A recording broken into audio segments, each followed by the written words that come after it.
Hello student, देखिए हम लोग बात करेंगे प्योर इंडक्टर के बारे में। हम ये यहाँ पर जानेंगे कि किसी भी इंडक्टर में जो वोल्टेज और करंट होता है वो क्या होता है और कौन किससे कितना आगे और पीछे होता है। हम इन चीज़ों के ऊपर बात करेंगे, ठीक है। चलिए हम बना लेते हैं इंडक्टर।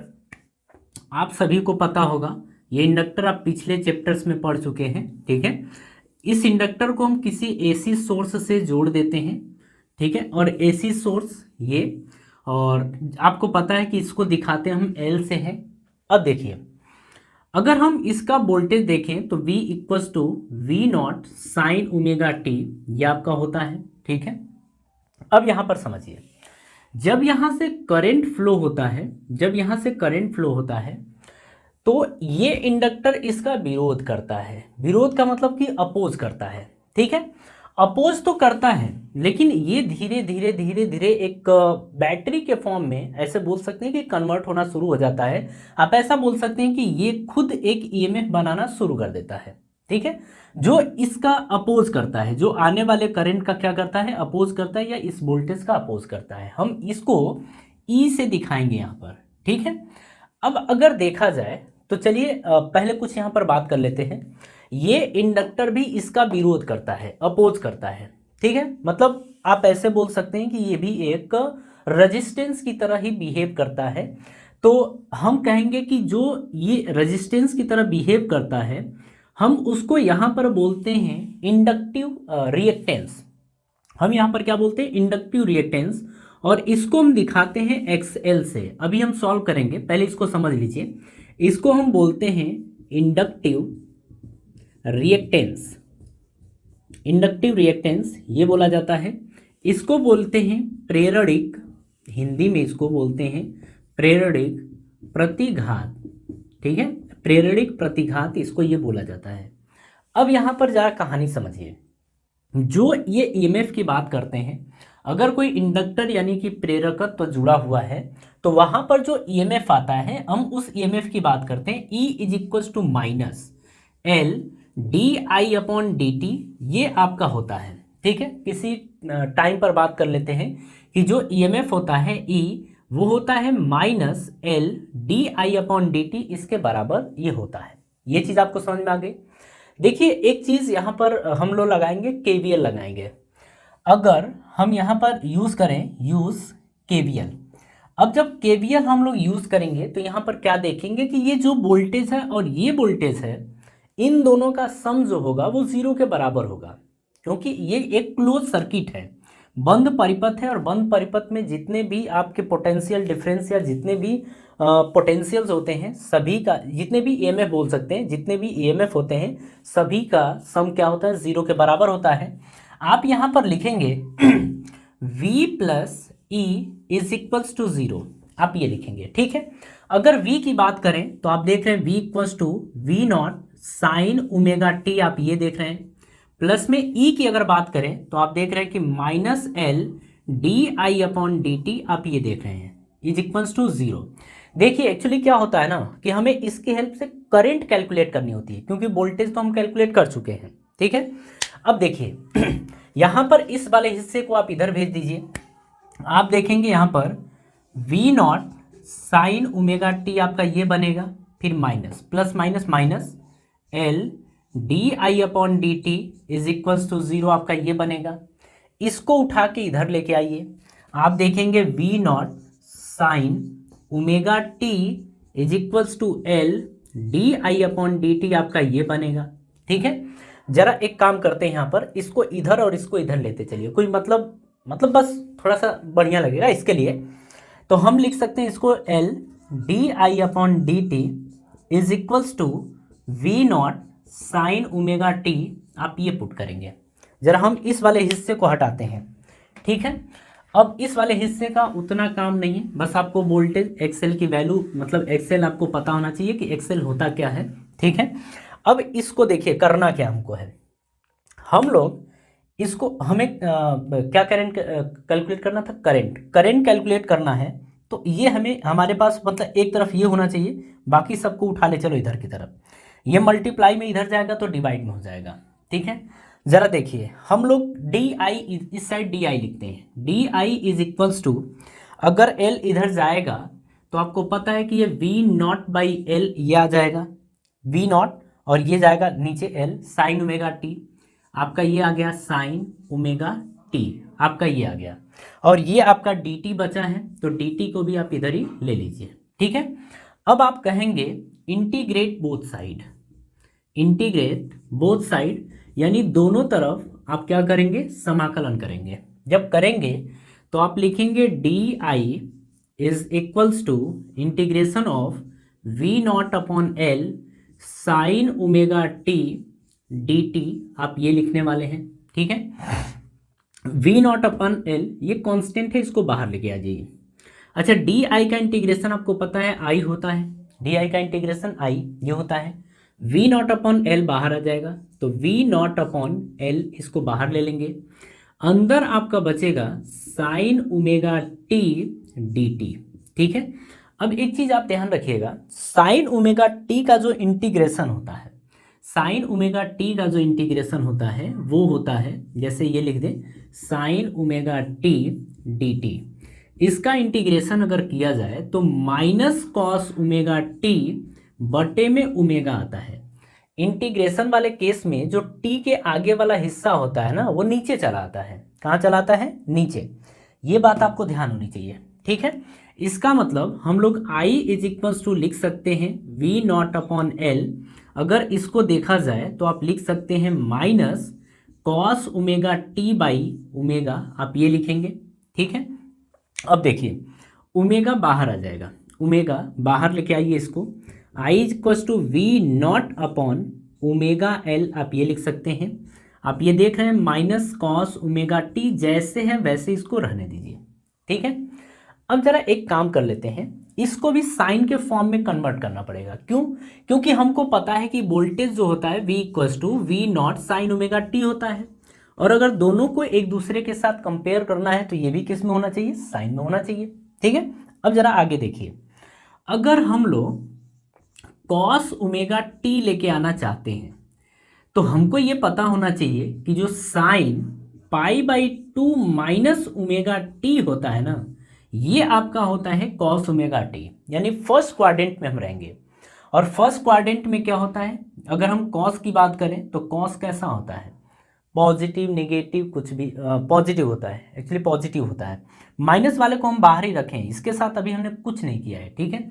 जैसा है वैसा कॉस ओमेगा टी के प्लेस पे sine pi by two minus omega T आप रखिए, आई इज इक्वल्स टू रखेंगे V not upon omega L, ये आपका आ जाएगा माइनस, आपको पता है ये sine pi by two minus omega T आपको ये मिला है, ठीक है। अब एक चीज हम आपको और बता दें, माइनस साइन थीटा अगर लिखा है ना तो इसको आप चाहें तो लिख सकते हैं साइन माइनस थीटा, मतलब आप दोनों को लिख सकते हैं, माइनस साइन थीटा को साइन माइनस थीटा या साइन माइनस थीटा को माइनस साइन थीटा, आप ये लिख सकते हैं, ठीक है, आप ये लिख सकते हैं। जरा हम लोग आगे की कहानी समझते हैं, इसको हम लोग अंदर भेजेंगे, इसको इस वाले माइनस को अंदर भेजेंगे, हम बाकी इरेज कर दे रहे हैं, बाकी आप वीडियो पॉज करके आप ये मतलब कॉपी कर सकते हैं, बाकी हम हटा दे रहे हैं, ठीक है। इसकी नीड अभी नहीं है, मतलब अभी नहीं का मतलब अभी यही नहीं है, ठीक है। यहाँ पर देखा जाए तो हम लोग लिखेंगे आई इज इक्वल्स टू, देखिए इसको अभी जैसे वैसे रहने देते हैं, V not upon omega L, आगे आप देख रहे हैं तो आप लिख सकते हैं इसको साइन, अब देखिए माइनस है, यहाँ भेजेंगे तो क्या आएगा माइनस, तो minus pi by two minus और माइनस कितना प्लस ओमेगा टी, आपका ये आएगा, ध्यान से समझिएगा। आप लिख सकते हैं I is equals to V not upon omega L sine, आप चाहें तो इसको omega T minus pi by two आप ये लिख सकते हैं, ठीक है। ये आपका आ गया करंट, ये करंट आ गया, लेकिन एक चीज और यहाँ पर हमको देखना पड़ेगा, क्योंकि यहाँ तो आई नॉट चाहिए ना, और आई नॉट आएगा किस तरीके से वो देख लेते हैं। देखिए एक चीज यहाँ पर आपको समझना पड़ेगा, ये ओमेगा एल लिखा है, ये रेजिस्टेंस की तरह बिहेव करेगा, और इसकी वैल्यू जो होती है यानी कि ओमेगा एल की जो वैल्यू होती है यही होती है एक्सएल, और इसी को बोलते हैं इंडक्टिव रिएक्टेंस, यानी कि प्रेरक प्रतिघात इसी को बोला जाता है। ठीक है, अब यहां पर हम लोग लिखेंगे I is equal to V not upon X L, ये आपका आ जाएगा sine omega T minus pi by two, आपका ये आ जाएगा। अब यहां पर देखिए हम लोग बोलेंगे कि V not upon X L की जो वैल्यू होगी यही होगी I नॉट के बराबर, यानी पीक वैल्यू आपकी यही होगी। ठीक है, तो आप लिख सकते हैं I is equal to I naught sine omega T minus pi by two, आप ये ले सकते हैं। ठीक है, I is equal to I naught sine omega T minus pi by two, आपका ये आ गया। अब चला जरा ना दोनों को कंपेयर करते हैं, दोनों इक्वेशन को लिख लेते हैं। कहने का मतलब है कि जो वोल्टेज है वोल्टेज को लिख लेते हैं, करंट को लिख लेते हैं, फिर हम देखते हैं कि कौन कितना आगे कौन कितना पीछे है। अच्छा हाँ, एक चीज़ और बात कर लेते हैं फेज डिफरेंस के बारे में, यानी कि कलांतर के बारे में, कि फेज डिफरेंस कितना होगा, आपको इतना ध्यान रखना है। फिर हम एक्सेल के बारे में थोड़ा सा आगे भी बात करेंगे। ठीक है, फिलहाल हम आगे थोड़ा देख लेते हैं। देखिए अगर हम लोग V की बात करें तो V इज इक्वल टू आप लिखेंगे V not sine omega T, आपको ये लिखना है। अगर यहाँ पर I की बात करेंगे तो आप लिखेंगे I not sine omega T minus pi by to, आपको ये लेना है। ठीक है, अगर यहाँ पर हम लोग बात कर लें फेज डिफरेंस यानी कलांतर के बारे में, तो फेज डिफरेंस आएगा क्या, तो phase difference is equals to आपको इसमें से ये घटाना है omega T minus pi by two में से आपको ओमेगा टी घटाना है। ये गया तो फेज डिफरेंस कितना आ गया minus pi by to, phase difference कितना आ गया माइनस पाई बाई टू, और माइनस पाई बाई टू आने का मतलब है कि जो आपका करंट है वो पाई बाई टू पीछे है। कितना पीछे है, पाई बाई टू पीछे है। ठीक है, अब अगर फेज डिफरेंस ये है तो ज़रा यहाँ पर देख लेते हैं। देखिए हम लोग ऐसे भी बना सकते हैं, अगर बात करें सपोज कर लीजिए ये करंट है, क्या है करंट, आप बताइए करंट कितना पीछे होगा, पाई बाई टू पीछे होगा, किससे, वोल्टेज से। अगर करंट इस पे रख दिए तो आपका वोल्टेज फिर क्या आएगा, ये आएगा, यानी कि ये बोलेंगे VL, क्या बोलेंगे VL, यहाँ पर ऐसे बोला जाएगा। मतलब हम कहेंगे कि जो रिएक्टेंस यानी कि प्रेरकत्व है इसमें जो करंट है वो पाई बाई टू पीछे है, मतलब पाई बाई टू वोल्टेज आगे है तभी तो करंट पाई बाई टू पीछे होगा, बात तो वही है। ठीक है, दूसरे तरीके से भी इसको बना सकते हैं। अगर मान लीजिए आपने वोल्टेज रख दिया इस पे, तो करंट कितना पीछे आपका है, आप ऐसे ले लीजिए ना, एक नॉर्मल सी चीज़ ले लीजिए। नॉर्मल सी चीज़ कैसे, हाँ अपन कुछ इस तरीके से भी बना सकते हैं इसको, फेजर डायग्राम को। जैसे मान लीजिए कि ये आपका क्या है, V की वैल्यू ओमेगा टी, मतलब इससे आप ओमेगा टी आगे चले जाइए, कितना आगे जाएंगे, ओमेगा टी आप आगे जाएंगे, ये क्या है V नॉट। ठीक है, अच्छा इससे आपको कितना पीछे जाना है, तो पाई बाई टू पीछे जाना है, माइनस में है ना, तो पाई बाई टू आपको पीछे जाना है, किससे, इससे पाई बाई टू पीछे जाना है, तो इससे नहीं जाना है, आपको V नॉट से पाई बाई टू पीछे जाना है। तो अगर ये है तो आप ये बना लीजिए, ये आपका I नॉट हो जाएगा, और कितना पीछे आप जा रहे हैं, पाई बाई टू, तो ये पूरा का पूरा पाई बाई टू होगा। आप हो सकता है कि यहाँ पर कंफ्यूज है, लेकिन कंफ्यूज नहीं होना है, इससे ये V नॉट ओमेगा टी आगे है, लेकिन जो करंट है ये V नॉट से कितना पीछे है, पाई बाई टू पीछे है, तो केवल पाई बाई टू ये कर देंगे। बात समझ में आ रही है ना। तो इस तरीके से ये फेजर डायग्राम आपका तैयार हो गया। देखिए हर एक चीज़ को आपको ध्यान रखना है, हर एक चीज़ को आपको ध्यान रखना है। हम लोग जैसे जैसे आगे बढ़ेंगे सबकी ज़रूरत पड़ते चली जाएगी, ठीक है ना।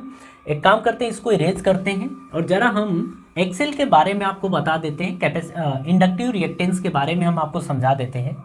आपने यहाँ पर एक चीज़ देखा है, आपने देखा है एक्सएल, और एक्सएल के प्लेस पे आपने देखा ओमेगा एल, और आप सभी को पता है कि ओमेगा की वैल्यू 2 पाई एफ ये होता है, और इनटू क्या कर देंगे, एल कर देंगे।